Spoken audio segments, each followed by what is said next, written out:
Have you ever been in a sect? I'm pretty sure you'll say no, but here's the question I want you to keep in mind.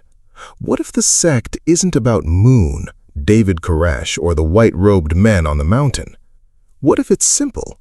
The structure, which you've already met somewhere. Maybe you even loved him. Look at the person next to you, or look at yourself in the mirror in the morning when you go to CrossFit, or when they tell you at work, our company is a family. This is not a horror story, it's an anatomy. Let's take it apart together. Why are people so willing to join structures that control them, even without any God, without a cult, without explicit coercion? Why do free adult people voluntarily build cages, calling them a community, a family, or a way of life? And most importantly, how does faith in Jesus differ structurally from faith in Amway, or in CrossFit, or into the dogma, our startup will change the world? Spoiler, almost nothing. And this is not blasphemy. This is the neurobiology and evolution of our behavior. An ordinary person will say, weak, indoctrinated, uneducated marginals get into sects. You can't fool me. I'm a critical thinker. Or a milder version, people are just looking for meaning. They are lonely. They are vulnerable at this moment. That's why they get hooked. This explanation is very convenient. It obligingly puts us on one side and the abstract victims on the other. We are smart. They are the weak wingmen. A very comfortable picture of the world for our ego. It's a pity that it's completely wrong. Here are the data that completely destroys this picture. Research by the American Psychological Association shows that the vast majority of people who joined destructive cults are people with higher education who were going through a transitional period at the time of joining. Divorce, a career change, moving to another city, the loss of a loved one. That is, they were not weak, they were disoriented. Behavioral psychology explains this through the cognitive unloading effect. During a crisis, our brain spends a huge amount of energy making decisions in an uncertain environment. He is physically exhausted, and then a structure appears that offers a ready-made, understandable manual. Here are the new rules, here is the schedule, here are the values. Just take step 1, step 2, step 3. The brain agrees to cult, MLM, or hard time management not because it's stupid, but because it's biologically lazy.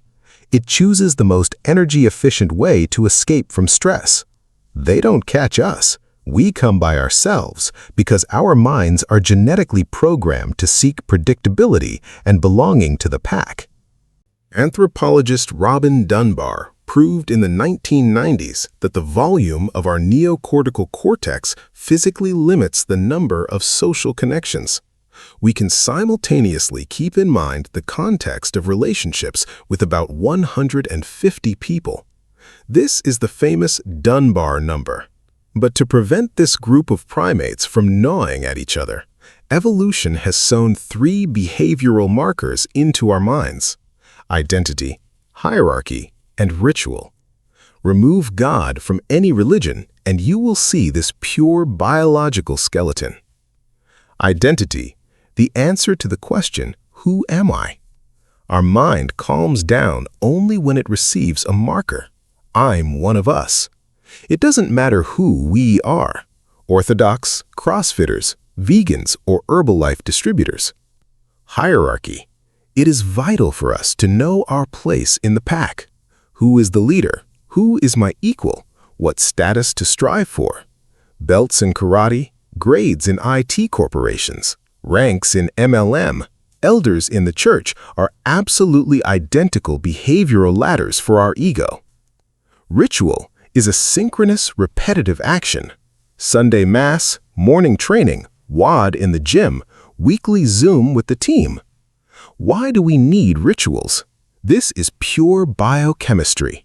When a group of people synchronously performs the same actions, singing an anthem, doing burpees in one beat, or repeating slogans at a corporate training, the brain reads this as a safe fusion with the pack. There is a powerful release of oxytocin and endorphins. This neurochemical cocktail literally silences the prefrontal cortex responsible for critical thinking. A person experiences euphoria. Nature does not tolerate emptiness in the sphere of meaning.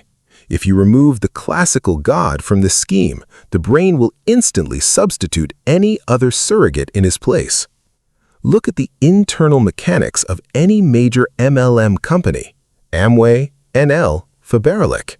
This is not a business model. This is pure soteriology, the doctrine of salvation. It has its own founding prophet with a great vision. There are sacred texts, manuals, and sales scripts. There's a mission: bring a friend and save him from poverty. There is public confession when leaders from the stage tell on business forums what sinners they were when they were employed. And most importantly, there is a strict behavioral taboo, the requirement to break ties with toxic people, that is, with friends and relatives who criticize the system. This is the classic isolation of an adept. But instead of a ticket to heaven, they sell you financial freedom, and instead of hellfire, they sell you work for your uncle.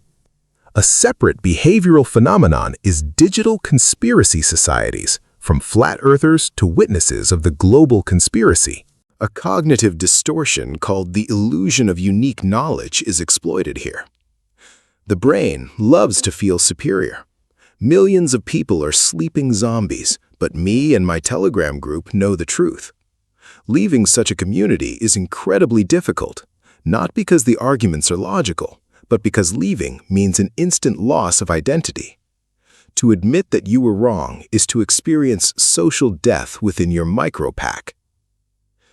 If we go higher, we will see that this architecture of faith permeates the entire social life of a person. Corporate denominations.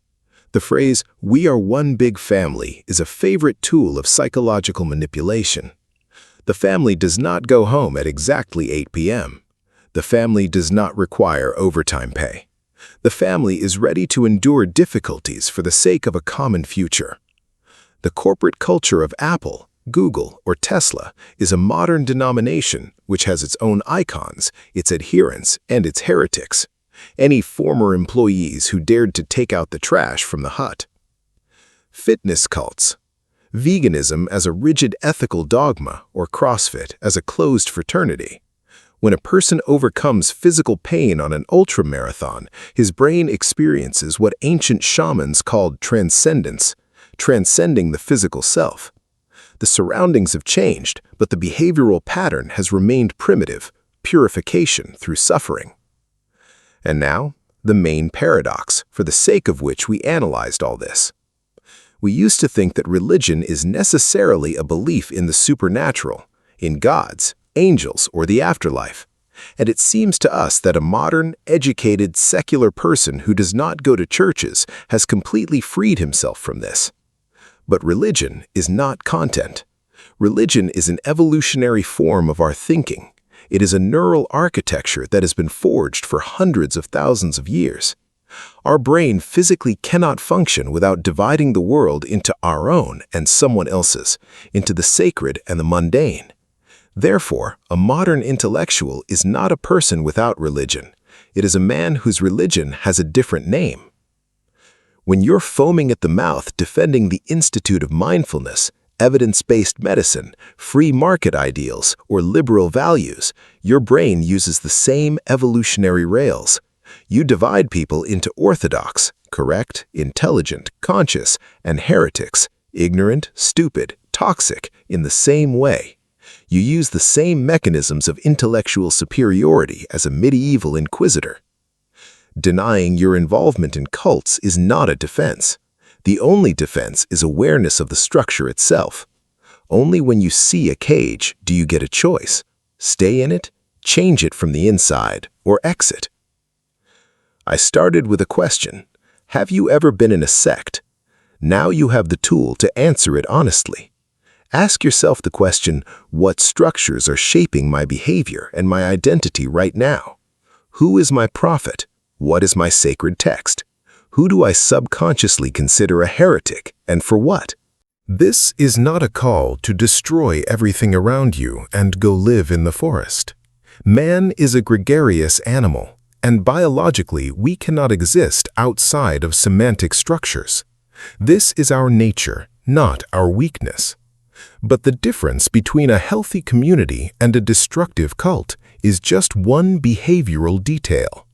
A healthy community always lets you go, without losing the meaning of life, without the label of a traitor, without having to destroy everything you believed in before.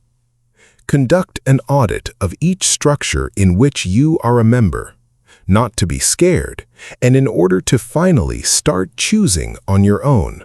This is the only line separating conscious behavior from blind dependence.